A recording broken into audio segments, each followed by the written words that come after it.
All right. Hi, everybody. I'm here again with Eleanor, and we have been cooking up even more amazing things for our Ireland trip.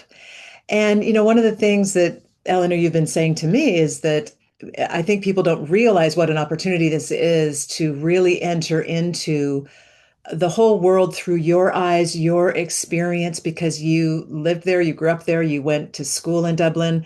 So please take us onto a deeper journey with what has been so meaningful for you.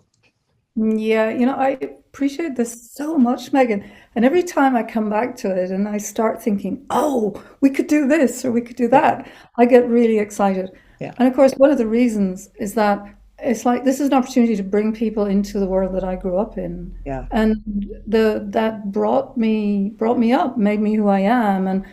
And both at the level of the landscape itself and the light and that continual presence, of the Atlantic waves on the west coast of Ireland, that sense of immensity as you look out, and of course in the ancient stories, beyond the edges of the ocean was the land of eternity, of Mm, eternal bliss, they called it.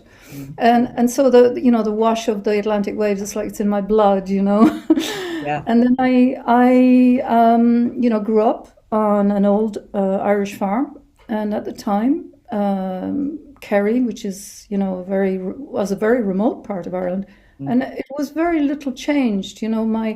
My father's life, on a farm, and my relatives, my grandmother, they had retained that, very ancient culture. Yeah. It was still there. My father was an Irish language speaker and a musician. He's passed on now, God rest him. But Mm. I was definitely given a very strong sense of what Irish culture really is, Right. and the way that there is a certain magic that moves through it. Moves through language, moves through music. You Hmm. know, and poetry Hmm. and song, and so to bring people into that relationship is a fabulous opportunity for me. You And for know, us too. yeah, Because everyone feels that when they go to Ireland, maybe they can't put their finger on it, but it's such a magical place. yeah. So please, so now we're entering into the magical world of Eleanor's childhood and teenage years, and all of that amazing literary culture, music culture. Like you said, there's such an incredible literary, almost like there's a frequency of song in all of Ireland that we don't understand. So help us to understand the magic. What a beautiful way to put it, a frequency of song. Mm, Yes, yes, I love that. With it, because we had a different language, the Irish language, mm, the Gaelic language. And all languages are really the forms of sound. They're born out of a particular, at the essence of a particular place, mm. and they carry that. They really do. Because when you speak or you sing, you're singing and speaking into the air that is formed by that particular place, the resonance of the rocks, Exactly. the voices of the trees. And so that quality in Irish literature, poetry, speaking, Mm, some much of it is actually inspired by this like underground river of the Gaelic tongue, mhm. right? Which we hear and we have in us. Even, I mean, I was an Irish speaker myself when I was young, um, not any longer, but it's still there within me. And so this literary culture, which is for a tiny island, is just extraordinary. It, Right? it is. It really is. And that love of language, that's something that it's going to be a big pleasure to share. So I thought we'd have a look at our first few days, Okay. which we're going to spend in Dublin, where I was in a convent school on Stephen's Green, which is that beautiful Georgian square, Mm, and park right in the middle of Dublin. So I went to a convent boarding school there, and then I went to Trinity College. So that's where I did my degree. mm. And again, that architecture, of Ireland, which is in the 1700s, early 1800s, very elegant Georgian. Hmm. So I'll do a share and show Yeah. you a few Great. images. Oops, sorry, excuse me, got to get rid of That's this. okay. Intriguing, though. Okay, share.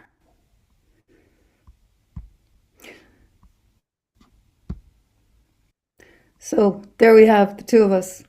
And you know, Megan, I was so amazed when you told me that you had never stood in a place of such extraordinary natural power. Then on this stone circle, which is in Cork, just below Kerry. Yeah. Yeah. I also wanted to ask you actually, how did that feel for you? Well, it felt like a new kind of power was entering my system. I Mm, didn't understand it, so I didn't have any left mind words for it. I mm, felt it. mm, I felt it. And I really could feel how these stone circles were built to conjure either personal or collective power, mm. or to be in somehow much more alignment with the land. And then, of course, in much more alignment with the stars. So there was this galactic, cosmic feeling as well as a personal power. Gosh, that's a beautiful description. And you know what we're seeing here are, you know, the are those that very early layer of you know, human engagement with the Mhm. land. And Mhm. we can see that this is at a very high frequency, very high level of awareness. And the people who came, you know, to Ireland at that point were carrying some, who knows where they were carrying this knowledge and wisdom from, Mm. you know. Well, I believe it's Atlantis, and we Yeah. can have some meditations to see what Mm. comes through for people. Yes, yes, because when we step into these places, then linear time is no longer, it is no longer real. You're into multidimensional time, and then you can come into these relationships that are, you know, really beyond what we think of as history, because they're Mhm. now, Yeah. they're present now. Yeah, that's great. Thank you. So I wanted to start with, we're going to have 3 days in Dublin, which is a fantastic opportunity because it really is. It's a beautiful city. Mhm. It's a very unusual city. It's not very large. You can walk around very easily, you know, and very comfortably, and and it has the a cultural wealth that will be, I think, a real pleasure to explore. Mhm. And the first one I wanted to introduce is the great poet W.B. Yeats. And he was, of course, you know, a Dubliner in the sense that he lived and wrote and worked in Dublin. But he's really, the home of his soul was in the West Coast in County Okay. Sligo. And so much of his poetry has emerged from this engagement with that frequency of magic that you spoke of earlier. And he's somebody, a poet that's very dear to me, Mm. uh, that I've really been in, I would say I've loved all my life. And this exhibition, which is at the National Library, which I've, you know, I've been there, and it is really wonderful. So you go into these spaces and you can hear the poetry, you can see the places that he loved, and you can get a feeling also for that, you know, culture of Ireland at the in the late 1800s, early 1900s, a Mm. time of great change when Irish people were coming out of immense poverty Mhm. and beginning to find a voice again. Wonderful. And that was Yeats's really great contribution to be a Mhm. voice, you know, for Ireland at that time. And here's another beloved poet, and that's Seamus Heaney. Many of the people watching this may well know Seamus Heaney because he, of course, he was a Nobel Prize winner, Mm. which is probably the least important thing about him. He's from Derry originally, which is in Northern Ireland. I was immensely privileged to meet him. And you know, when sometimes when you meet a person you've admired a great deal, Yeah. you might be disappointed. On the contrary, I've never met anybody who was surrounded by people wanting to talk to him, and yet he had this presence. Mm. And when when I spoke to him, and I had it was like immediately I was speaking to somebody who was very attentive, Mhm. very attentive to, and he met people all the time, but Mm. the way that he engaged was so beautiful. And of course, he's the bard that, is so beloved in Ireland. And Mm. this again is a wonderful exhibition and very, very enriching. It's in the It's opposite Trinity College. So I hope Oh, we'll have a chance to go there as oh well. yeah, that would be great. Yeah. And then, of course, the National Museum of Ireland, Mm, which has this glowing, amazing. glorious works of art Mhm, that, are from approximately the same time as Newgrange and the Hill of Tara sacred sites that we're going to be visiting. mhm. And so this day in Dublin, we'll have this opportunity, really, I would think, to begin to enter into that, the power of these places, Mhm. of Tara and of Newgrange, and to see some of the beauty that these people actually were able to make. You And know, so, this is one of my all-time favorite museums. It's a small museum, but I it's fabulous. absolutely love it because Mhm. it has so many treasures and they're just right there available to see. They are fabulous. Hmm. And now it's probably even richer than I think it was a couple of years ago you were there. They've opened a new section which Oh, is dedicated to Tara and to Newgrange. oh, wonderful. Okay. Yeah. So I'm, very excited about Hmm. that too. And then one of the, great treasures really of Ireland, the Ardagh chalice, dates from approximately, I think, the 8th or ninth century. I'm not sure.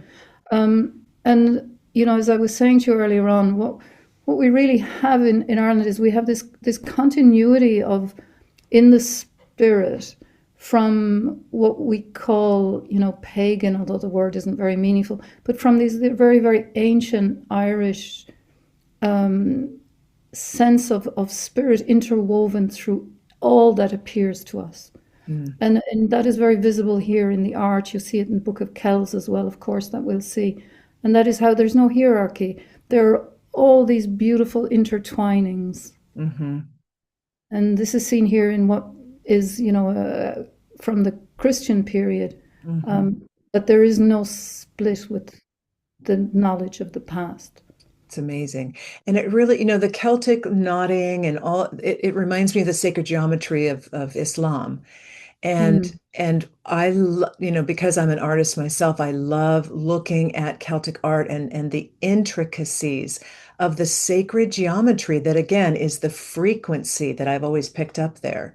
Mhm. And we can enter into the magic and the spirit of the land itself through the art, through the artifacts. Absolutely. Hmm. Exactly. Yeah.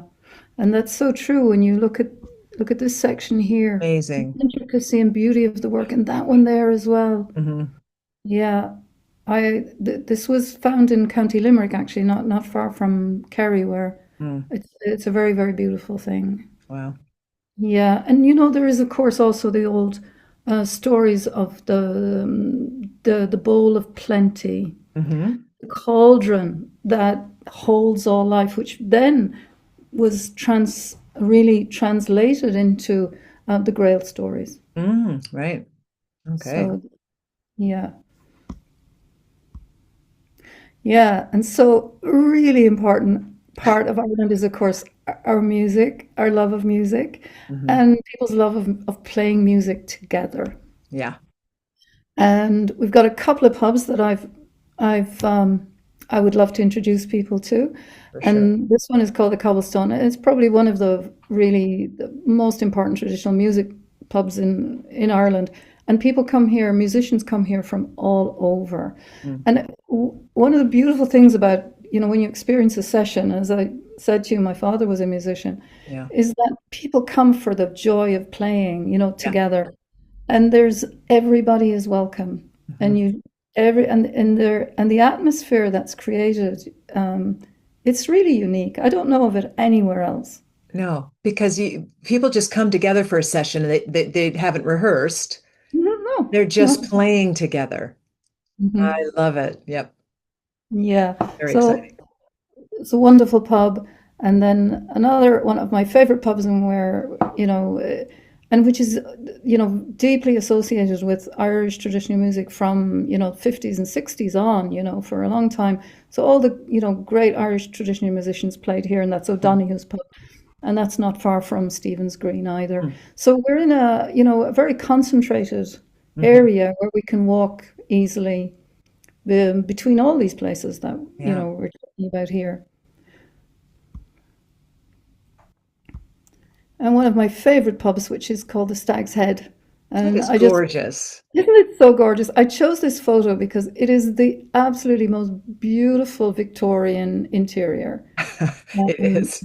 yeah, very cozy. And so, you can go in there. You don't have to have a drink. You can have a cup of tea or coffee, or Mhm. but it's a big social hub, the Stag's Head, Mhm. and walking distance from Trinity. So Beautiful. Oh, I can't a wait to be very lovely place. Yeah, it is. Yeah, really a lovely place. And so, one of the things I realized from our last film together is we hadn't really spoken about Killarney. And of course, we're going to be, you know, hopefully able to visit there. there. And Mhm. it's very close to where we're staying in Mm. South Kerry. And there's this, there's a beautiful line by Yeats, actually. And it's from a poem that is written for the woman that he loved his entire life, Mm. hopeless, well, not hopelessly, but say without what he had hoped for. Mhm. But anyway, his great love, Maud Gonne. So he wrote this poem for Maud Gonne, but in the lines of the poem, I always think that it's also the land of Ireland. Mm. He said, "One man loved the changing face in you, and loved the shadows." No, sorry. One man loved the pilgrim soul in you, and loved the shadows of your changing face. Wow. Yeah. So the shadows of your changing face is Mm. a beautiful line for the landscape itself, because the shadows that come are cloud shadows. The light comes through the clouds, and it's always changing. Mm. Beautiful. And so these lakes, there are three lakes in Killarney, and they have an ancient oak forest and yew forest. The yew trees grow on these limestone rocks here, and it's each lake has a particular quality to it. The one I love is Muckross Lake, which is the middle lake, Mm. and you can walk all around it. It's an easy walk, actually. It's flat, and you walk through and among the trees, and it's the remains of what we call temperate rainforest. Oh, okay. So, which you also find on the west coast of Mm. southwest coast of England, in Cornwall or Devon. And this is so when you come in here, you come into a land that is a landscape that's really shaped by warm, moist air, Mhm. and has a very rich diversity of mosses and lichens, for example. Mhm. And it's also got an incredible diversity of fairy presences. Oh, yeah. I can't remember if you visited I this. did, yes. You felt the fairies. Oh, yeah. You walk through there, and they're all around you, and Yeah. then they love the covered rocks. Mhm. Sometimes you look at a rock and you'll see one looking back at you. Well, we'll spend some time and we'll do some fairy calling. How's that? We will have to do that. And something that is an old photo of me right in the middle of the fairies. Oh, look, there's the fairy. And there's these fairies all around, and there's something about, there's an incredible richness of ferns and, like I said, mosses, lichens, liverworts.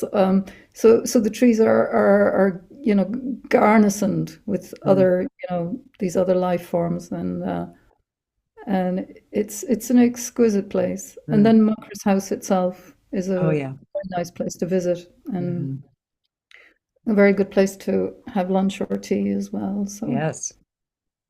yeah. Beautiful. And then, as I was saying to you, this is where we're staying, we have 4 days here in this Mhm. beautiful place called Park Nasilla.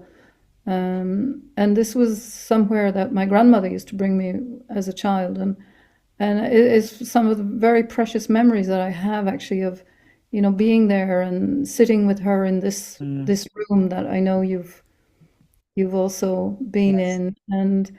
Um, and the light there Mhm. is the blues, There's the blue quality of the mountains, and this big estuary of the Kenmare River. Yeah. Um, and so, that was, and then running around outside. Mm. This is Ah, obviously a particularly glorious day. Um, yeah. yeah, and just and there's so much to explore. We're on 500 acres. I many did, different and trails. I also noticed they had kayaks. They have kayaks. And I'm gonna kayak. That the sounds like so kayak. much fun. You can kayak there, you can swim there. They have a pool, of course, also right over the river, but you can just get in. The water isn't actually particularly cold. Like I said, we're here on Gulf Stream, so Mhm. I've swum in there and I love it. Yeah. Yeah. So kayaking, yeah, exactly. Oh, it's so gorgeous. It is these luminous blues are very special to South Kerry. Yeah, and yes, so very precious place actually. Mm. And then we're going to have our own space and our own lovely people who are going to cook us dinner in our house by the turf fire.